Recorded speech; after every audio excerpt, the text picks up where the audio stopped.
చూడండి, ఇది చాలా బాధాకరమైన విషయము. డబ్బు వెనుక మనిషి అయితే పరిగెడుతున్నాడు కానీ, ఆ పరిగెత్తే క్రమంలో అతను తన భార్య పిల్లల్ని మర్చిపోతున్నాడు, తల్లిదండ్రుల్ని, బంధుమిత్రుల్ని మర్చిపోతున్నాడు, ఆఖరికి తనను తాను కూడా మర్చిపోతున్నాడు.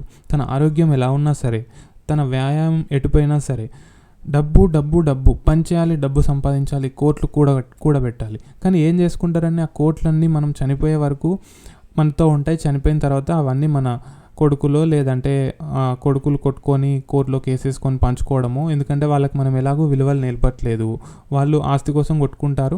మన శవాన్ని అక్కడ నిలిపైనా సరే ఆస్తి ఎవరికి ఎంత వాడని తేలిన తర్వాతే చేద్దామని చెప్పి కర్మకాండాలు కూడా ఆపే పరిస్థితి నేడు నెలకొంది.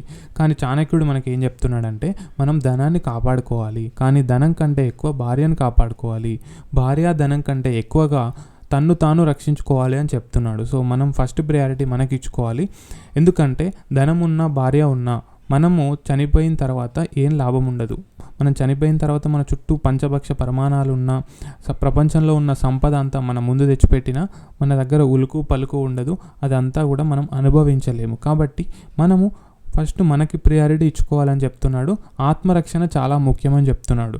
విదుర నీతిలో విదురుడు ఏం చెప్తున్నాడంటే, గ్రామం కోసం కులాన్ని త్యజించవచ్చు, జిల్లా కోసం గ్రామాన్ని త్యజించవచ్చు, ఆత్మరక్షణ కోసం సర్వ ప్రపంచాన్నే త్యాగం చేయవచ్చు అని చెప్తున్నాడు. కాబట్టి మనం మనకి కొద్దిగా ప్రయారిటీ ఇచ్చుకుందాం, మనతో మనం కొద్దిగా గడుపుకుందాం. ఎందుకంటే ఇతరులతో మనం కొంత సమయం వరకు ఉంటాము, తర్వాత వాళ్ళు వెళ్ళిపోతారు, వాళ్ళ దారిలో వెళ్ళిపోతారు, లేదా కాలం వాళ్ళని తీసుకెళ్ళిపోతుంది. కానీ చివరి క్షణం వరకు మనం ఎవరితో ఉంటాము?